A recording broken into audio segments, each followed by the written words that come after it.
Awesome. Okay. So, the goal of this workshop is just to learn how to write clean code. I feel like this is a skill that you don't really learn in 236, 237, 336, or even higher level computer science classes. You're mainly gauged to figure out on your own.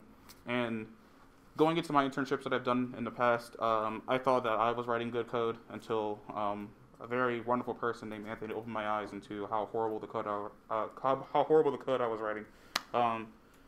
So we're gonna learn about readability. Can't turn this off. Readability, breaking down the problem, and truly analyzing it before we can start just writing code. We're going to work with a simple problem that you might have gotten like a 236 class. So hopefully this means people can be able to read it and break down the problem. But we're going to solve it in a different way that's better, clean, and readable. So if you haven't already done so, we need to go to GitHub, so make sure you're on TU-Secure. If you navigate to github.com/zwriter/clean_code, link's also in the Discord if you don't want to take that out. We'll be pulling this repo. Make sure you're on the before_clean branch. It should put you there by default, but if you're not, that's what I'm going to be using. I'm going to give you some time to get there before I move on. But if you're familiar with Git, you can use your normal Git process to get the code. If you're not, if you just hit code, there's a download zip button. You can just use that. So it's up to you, whichever one you want to do. Just for simplicity's sake, I'll be using download zip, although I already have it. But if you really want to use the common typical Git features to do that, you can. It won't really hurt the process at all. So once you get here, you say code, download zip. If you're on Mac or Windows, actually, you should go to your downloads folder. You can just extract it. There should be two files in here. There should be an src folder, and inside of that, there's going to be an original main.java and an input.txt. You don't need to change the input.txt at all.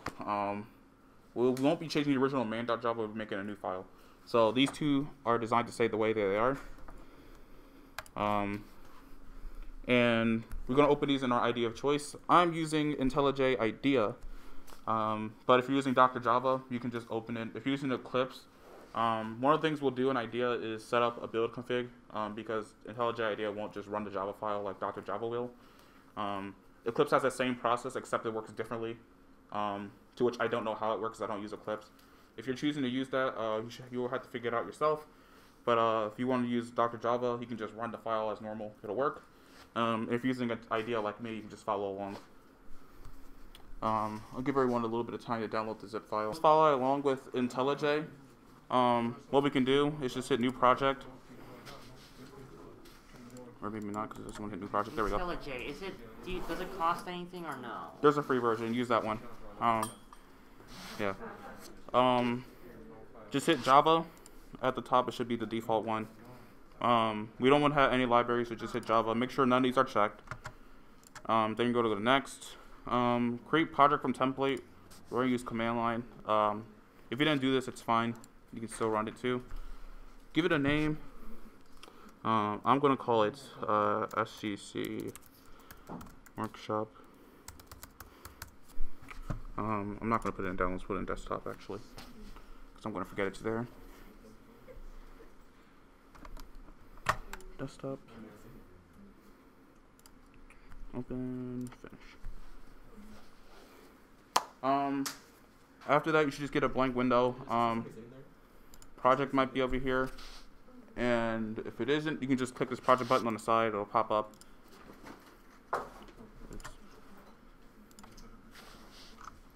Oh, really opened my entire desktop. Oh, whatever. And we should have a class here in the com.company. It says main. It'll look like this. We don't need really any of this, because what we're going to do is take this Java file that we downloaded. You can open it in anything really. I'm going to open another IntelliJ window just so you all can see it. Excuse me? Okay. It looks like this. I believe it was someone here who had an issue that this line of code was missing for some reason. If this line of code is missing near your main, make sure to add it. It just says throws, file not found exception. Every word is caps and file not found exception, except the first word is capitalized in all of them. So just make sure you have that there. If it's not there, it won't. It'll give you a completion error, so you'll see if it's missing. It'll tell you. But make sure it's there. What I'm going to do is just copy all this code. I think Control A will work too, but I'm just going to copy all the code and move it over to here. Is it really? It'll come back. I don't know what's wrong with this thing. Okay. So I just copy everything from original main to this main. And we don't need this anymore. So we have here a simple Java file, right? It's a couple of code lines of code long, so less than 100 to less than 50. So this might be typical of something you might get in the 236 class. We're gonna look at what the code does. We noticed that we have a file that we're trying to open. It's the input.txt file. We have an array list that we are declaring, and we're looping through that file that we opened. And it looks like we're taking every vowel or every word that starts with a vowel and adding it to that list we made. So A, E, I, O, U. We don't care about the sometimes Y part. Just A, E, I, O, and U. Then it looks like we're looping through all the A's and printing them out, all the E's and printing them out, all the I's printing them out, all the O's printing them out, and all the U's printing out. So in theory, it's simple. It looks like we're just reading from a file with the words. We're putting it into a list, or printing out all the vowels. Simple 50-line assignment that you might have gotten in 236. It probably would have ran. It's still indexing for me, so I don't know why, but let's try to run it maybe anyway.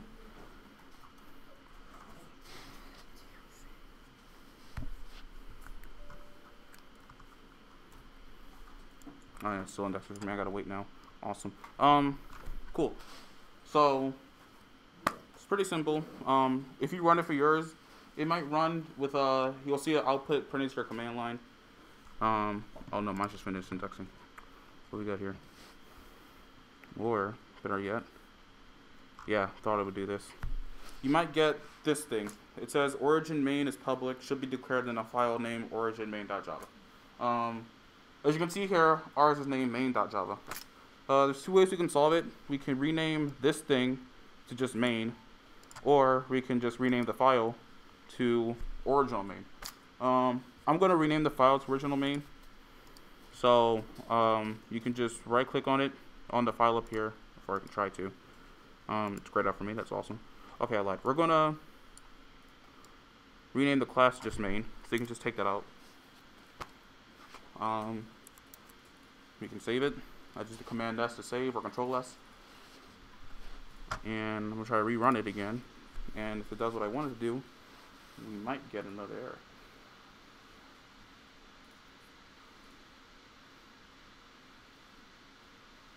It's running.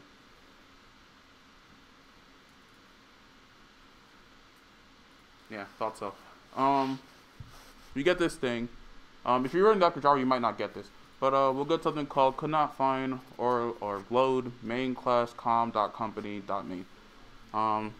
What this pretty much means in not Dr. Java, in IDEA or Eclipse is that we have, I don't know where mine is. We have this directory here called com.company, and we have this thing here called main. Basically, what's happening is it's trying to look here, and it can't really find it. And you might be wondering, why can't I find it? It's right here. That's one thing we're going to fix with our code refactor, if you want to call it that. So we don't have to worry about it for now, but we're going to tackle that one at a later time. I would like to tackle it now, but my thing is still indexing, so it's not going to let me run it. But let's just start breaking this problem down into the three things I mentioned earlier. We have a file right here. We're looping through that file and taking out all the vowels. You can see that here if the first word is equal to A, E, I, O, and U. And we're going through, and we're printing out all the A's, all the E's, all the I's, all the O's, all the E's. So we can rework this into something that's more readable. Just a show of hands. Hi. Just a show of hands. How many of you can read that code just from looking at it? What do you mean? if you saw this code, just from looking at it on your screen, could you identify what it does? Just from looking at it. No? Most people could, some can't. I don't understand what it's trying to get here. Let me just bring this down. This is the problem. Obviously, it's one thing to write code that works. It's another thing to write code that works so you can read it. So we're going to tackle this by problem and rewrite the code. So what we're going to do is make a new file. So if you're in IntelliJ, you can just do right-click, new. If you're in the Java class, if you're doing it in Dr. Java or something, you can just create a new file. We're going to call it, I believe I called it new main in GitHub. So I'm going to call it new main. You can put .java in Dr. Java or any other language. Here you can just put new main. And it should create a new file, call it new main. So we have this. It should be blank. It's going to be nothing here except for the package maybe and the public class new main. Is it okay if it didn't create that package? Potentially. If you're using Eclipse, right? Yeah. You might have issues running it. But it will tell you if it does have issues running it. It should say like missing package. Okay, it should tell you what's missing. We'll burn that bridge when we get there. Yeah, we'll get there when we get there. And if it does it, this stuff is already on GitHub. You saw the before clean. There's an after clean branch. It's there too. Cool. So you can work it out some other time. Okay. So first thing we're going to do is, for one, give it a main method. So public static. I spelled that wrong. Void main. Put parentheses. Put strings with square brackets. I'm going to call it args. You can call it anything technically, I think. But we're going to call it args just for consistency. Try to make a readable code lesson here, so same thing. Just like we've done before in the original main, we're also going to type in throws file not found. Oh, are you joking? I did not hit that. File not found exception. If you're using IntelliJ, if you hit enter while it's coming up, it'll automatically import it. But if you're using something else, you'll have to type that line. It says import java.io file not found exception. I think it's still indexing. Let's pause now. Okay. So we have that. We're going to go back to our problem for a second because we want to tackle this problem by problem. So we have a couple of variables that we're using pretty much throughout the entire thing. We have the file. We have the input file, which is the scanner that's going to read it, and we have the array list that's going to contain the vowels. So we can make a class out of these. If you're not familiar with classes, basically they're like blueprints to model ideas or objects, like real world objects or ideas. So you can declare it within its own file or within a new file. We have a class right now here. This class models our program. So we're gonna make another one though. So after the last set of square brackets, the curly braces, we're gonna write class, and we're gonna give it a descriptive name. We know that the problem we're trying to solve here is to sort of like list words, so we can just call something like word list. Make sure the first word of every word in the class is capitalized. So word would be capitalized, the W word would be capitalized, and the L in list would be capitalized. You can use curly braces again and new line. So we have two classes. We have one here that's public, that's also matches the name of our file. This one will contain the main method. And then we have another class that we could have defined in its own file, but that might be too complicated, so we're going to do it in the same file. Ideally, you would see this in a separate file, but again, too complicated. We're going to go ahead and define the class members that I mentioned earlier. So we have a couple of things. We have the scanner, we had the file, and we also had the array list. So we can go ahead and define them. And it's pretty easy to do that. We can start off with just private. We can do let's do the file first. Do I want to do the file first, actually? Yeah. No, I'm going to do array list first. We're going to do array list. If you see this pop up again on IntelliJ, you can just hit enter. It'll auto import it. But if not, you can just write import java.util.arraylist. So we have private array list. put some angle brackets and write string in there. And we're going to give it a name of word list because it looks like it holds the list of words. So what this will do is we'll create an array list. It's just like in our list, pretty much, of strings. That's what that angle bracket denotes. It's a list of strings. And we're going to give it the name word list. And this belongs to the class. This helps define the class. Tell it what it is. We're going to do another one. So private, we're going to type scanner. Make sure S is capitalized. You can hit enter or do import java.util.scanner. And we're going to call this one input file because this is what receives the file input.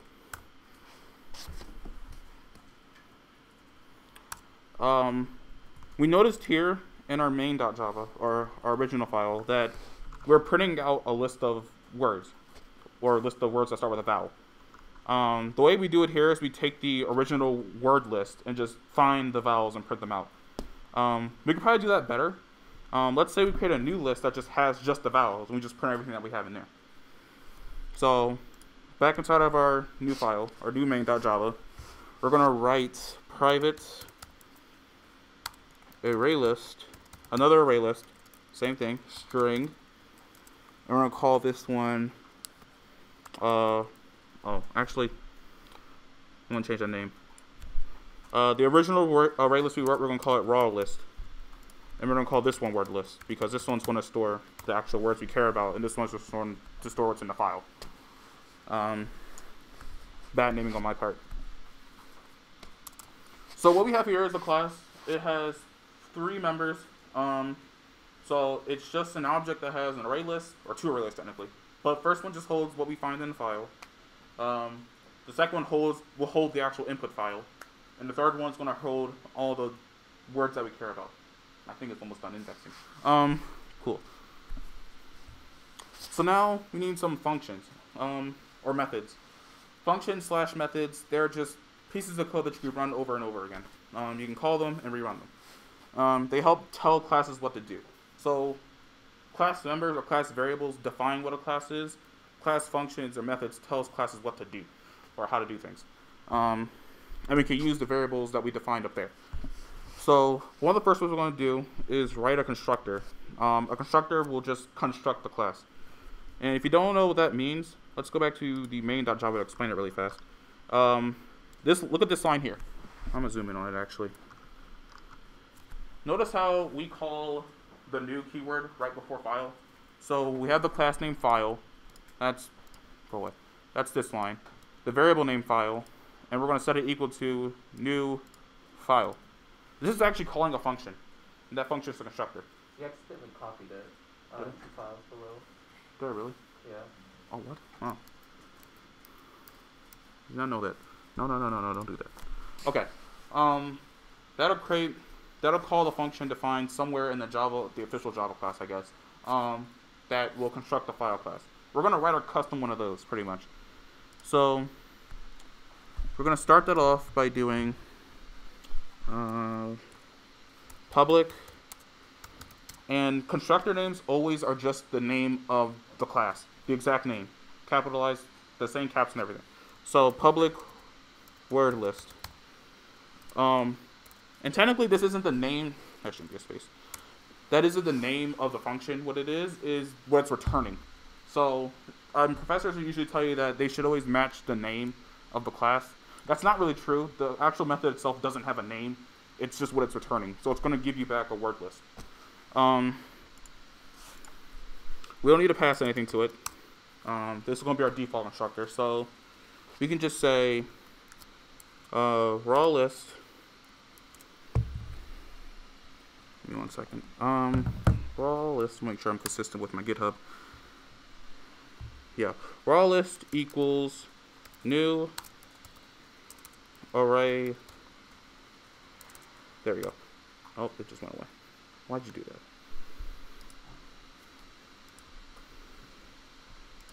My thing just froze. Oh, okay. Well, it was just being slow. Okay. New array list. I'm gonna stop this indexing. Pause. You're taking up too much processing power. we're going to do input file equals new scanner. And we actually have to pass something in here. So remember I said scanner is what we're going to use to read the file. And we had a file object in our original main.java class. We need to tell this program what file we want to read. So here we have .source.input.text. It should be in the same location if you got it from GitHub, but it might not be. It might be in a different one. If it is, we'll figure that out because the compiler will tell you that it can't find it. But if you follow it along correctly and your ID is set up right, it should be able to see it here. But what we're going to do is, instead of just writing it directly into here, we're going to pass it into this constructor, so that way we can dynamically set the file name or file path. So this one is hard-coded. If someone were to move this file, your entire code would break. So if someone were to just move input.txt to the desktop, this thing wouldn't work. What you ideally will want to do is set up, you want to ask the user what file do you want to do, enter a file path. So, and we want to store it as a variable and pass it in. So what we're going to do here in our public word list, let me zoom in. We're going to write string is capitalized, and we're going to do file underscore path. So this is telling us that when we want to construct a new object, we're expecting a file path to come along with it. It's actually going to be a string variable. And then we're going to use that here. So we can do new scanner. Inside of here, we can do new file, and then we can pass in the file path. That file path variable that we declared earlier. So what this will do is, let's just say this said source/input.txt. That will replace this thing with source-input.txt, and I'll replace this thing with source/input.txt. So we can use technically any file path that we want to use and not break our code, as long as it exists. If it doesn't exist, the code will break because we do that exception up there. Not going to handle what to do with the files not there because that might be too complicated. Okay, now we have the last one. We have the raw list, or word list. So word list equals new, same thing, array list. But this one's different. This one's going to have the words that we want. So we're going to want to parse it into a struct pretty much. Or this one's going to have the word list that we want, like, all the vowels that we wanted. But we were originally getting that from the raw list, which is this thing up here. As it is now, this thing is empty. There's nothing in it. It's just empty list. There's no values, no nothing. This input file isn't empty. It has a file path now. We provided that. So once this line of code runs, it's going to know where the file is and have access to its values. And this word list is obviously empty. So we want to populate that raw list before we start any processing. Because if we try to look through an empty list, we're going to get a bunch of errors. And Java doesn't handle no values well at all. So to save ourselves some trouble, we're going to write another function that we're going to use inside of this one. So outside of the public word string, make sure it's still inside the actual class. We're going to declare a new function. We're going to call this one private void consistency parse into struct. And what this is going to do is we're going to use it to read our file and take all the words that are in it. If you look in the file, there's just a bunch of words. And we're going to put it into raw list.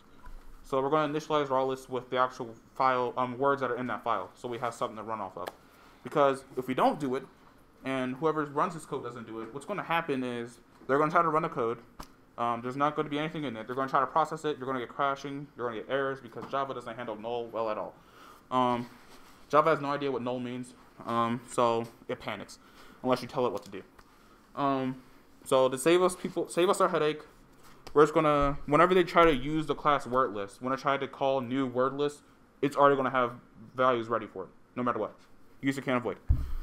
So to do that, that's simple. What this will replicate is this line of code here. Instead of calling this just one time, we can have a function that'll do it. So this entire thing just reads from a file and we'll store it. Actually, not the entire thing, sorry. Just this. This will read it from a file and put everything into a variable. In this case, we're going to put it into raw list, not word. So what we're going to write here is while inside of parentheses, we're going to do input file. That's referring to our variable here. Dot has next line. And what this will do is this will pretty much check the file to make sure that there is another line within the file. Because if there isn't and we try to use it, we get the null issue again. Java doesn't handle null well, we get crashing. So while we still have stuff in the file that we want to read, we're going to do set up a set of curly braces here. And we're going to do raw list dot add. And what we're going to add is input file, again, calling that file that we have, dot next line. So, come on, there we go, next line. What this will do is it'll take our raw list that we have initialized in the constructor, and we're going to add pretty much the next line in the file. So if you see our file, it's like words lined up in lines.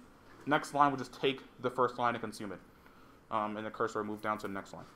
So we're going to loop through and get through all the lines until the file is empty, and then we're done. That's the entire function. So we rewrote this into something that we can reuse. And really, I'll zoom out again. Okay. And we can call that function parsing the struct up here.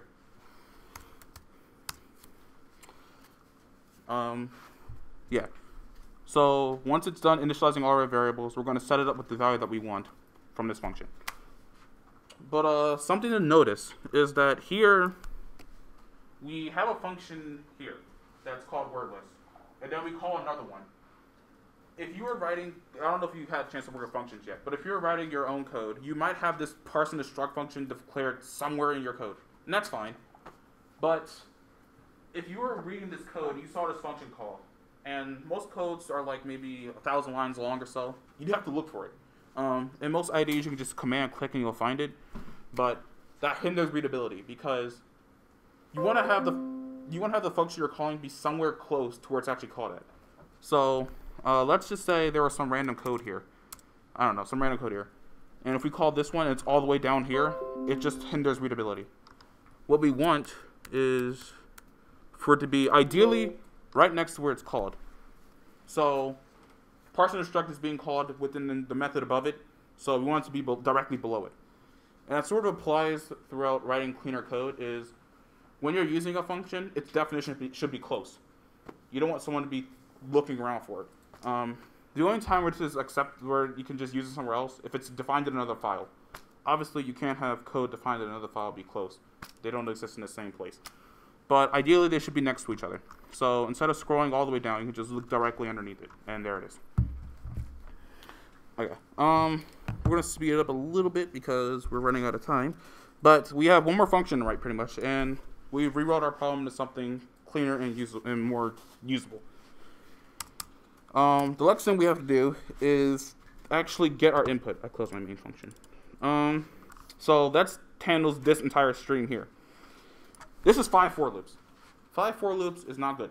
I don't know if you probably haven't learned about Industrial 237 or 336, but for loops run at something called I believe they use n for it, which is sort of like big O notation. It's how efficient code is. They use to measure it. This is 5n, so I don't know how many vowels are in here or how big those lists will be, but 5 times the list size. That's how efficient the code is. That's bad. We don't want something to be 5 times if we don't have it, or if it doesn't have to be. So here we're looking at vowels, but ideally this could be changed to just want the A's, or just the A's and the I's. But here we're doing them all just for the sake of doing them all. So what we can do is we can press this into one function and just have the user call it as many times as they need to call it. So that's what we're going to do here in this last bit. So we're going to write this one to be public.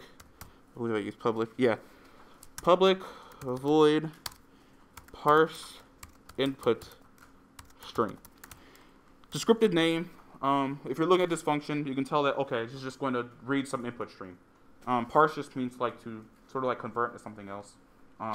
You'll see it a lot if you are into getting really deep into the programming field. You might have seen something in Java called try parse. It means it tries to parse into something. If it doesn't work, it throws some error. So a good example of parsing would be, let's say you have an integer 5. You want to print it out as a string. It has to get parsed into a string. 5 can become a string pretty easily, so it'll print. A good example of something that won't parse is trying to convert 3.14 pi into an integer. If you try that, you'll get an error. Or if you try to run it somehow, you'll crash. So that's a good example of parsing. It just means converting something to some other type. So we're going to convert our file type to strings because that's how you print things, strings. Let me try a consistency sake going. We're going to do a for loop here. And the idea what we're going to do is we're going to convert just one of these into a function and call it as many times as we need it. So we can do for int I equals 0. I don't like that. There we go. I is less than row, or not row, raw list dot size. This just returns the size of the array list. Sizes, the array list can be like different sizes dynamically, unlike arrays. If you ever declare an array, you have to like put that number at the end, how big it is. You don't do that with array lists. They get as big as they have to be. So you can do array list dot size, semicolon again, I plus plus. So we have something to sort through our raw list. And now we can do our check here. So we can do word list dot add, because we're adding things to our word list. And what we're going to add is row list dot get. And we're going to get spot I. So we're going to get the whatever's at the index 0, 1, 2, 3, 4, all to our raw list. But we're missing something here. Again, if you go back to our main.java, what we're trying to do is get A, E, I, O, and U. We could hard code this just like how we have it here, but that's inefficient because what if in the future we want to get everything that's not a vowel? You'd have to go in, find every occurrence of the vowels, and change them. That's bad. How you'd want to do it is you'd ask the user what do you want to get. So what we want to do here is pass in another variable. This variable is going to be a character, and we're going to call it token. Token meaning just some arbitrary value. Hey, did you mean raw list in the word list.add or row? No, that's word. Oh, you mean here? Yeah, raw. Sorry, I don't know why that didn't autocorrect. I thought I hit enter, but anyway, sorry. Thanks. Good catch. So we have the character token here, and we're going to add this thing into an if statement.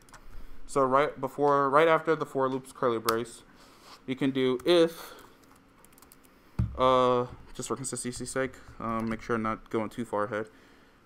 Yeah, okay. So if raw list dot get spot I dot char at index 0, that's the first letter, is equal to token. Put another set of curly braces here and one closing for there. So what we get is sort of a replication of what was in our main file. We're checking to see if the first letter is equal to what we want, and ideally when you're calling this, you will pass in the token that you want to pass in. So in this case, let's say we're checking A. We're gonna add it. We're gonna add it to our new list.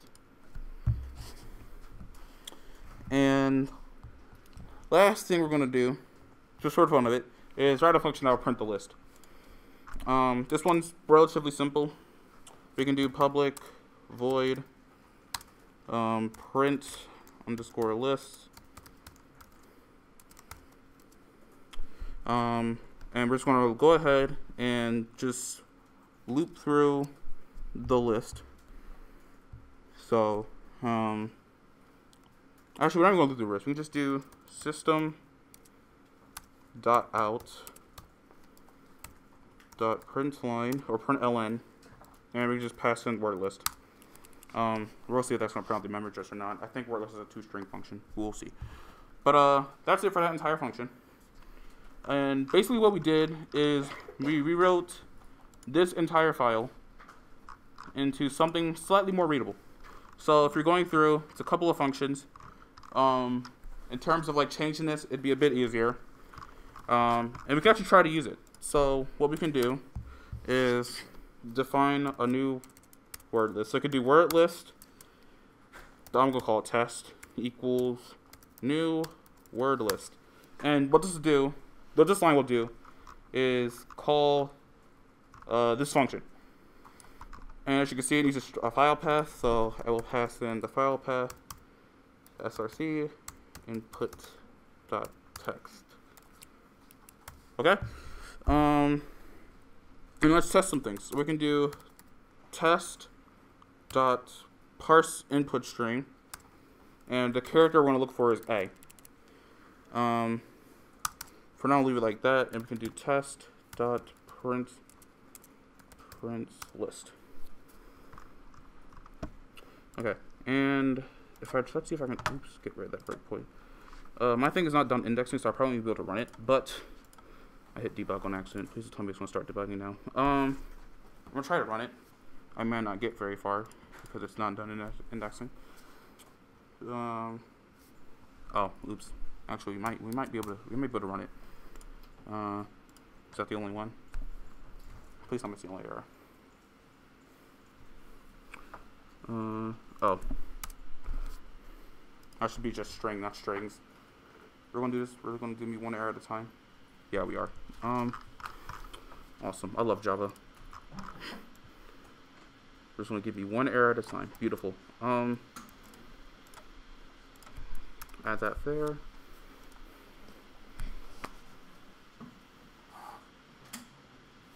Sorry, 546. Just Yeah. kind of letting you know. I see. Thanks, though.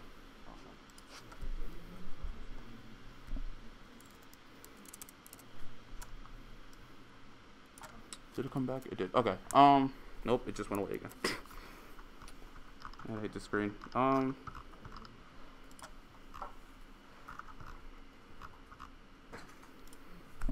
We'll come back. Cool. Right by the constructor. I forgot to mention it. We need to throw file not found. Because we have this here. We just need that. Look at me. I forgot it. And assuming everything looks good now, we're looking for A and E. What we'll see here is that it prints. And if you were to check with the original main and a new main, what you would see here is it's the exact same output. Yeah. Oh, can you go back to the new main and at the top? Let me bring this down. Thank you. No problem. What you would see here is that the lines look exactly the same. If you're actually running this, I believe the one on GitHub has all this line copied and pasted. It has like E, I, O, and U. Can't really do it because this thing is lagging. It has A, E, I, O, U. And if you were to run this, they look exactly the same. But this one technically has more lines of code, or more empty spaces to say. Technically has less lines of code, but it has more empty spaces. It's easier to read. You can see clearly here we have one function doing one thing versus the entire file handling everything. We have just word list, parsing the struct, parsing the input stream, and printing. Same that's going on here. Parsing the word list, we have the constructing, parsing and printing in one line 5 times.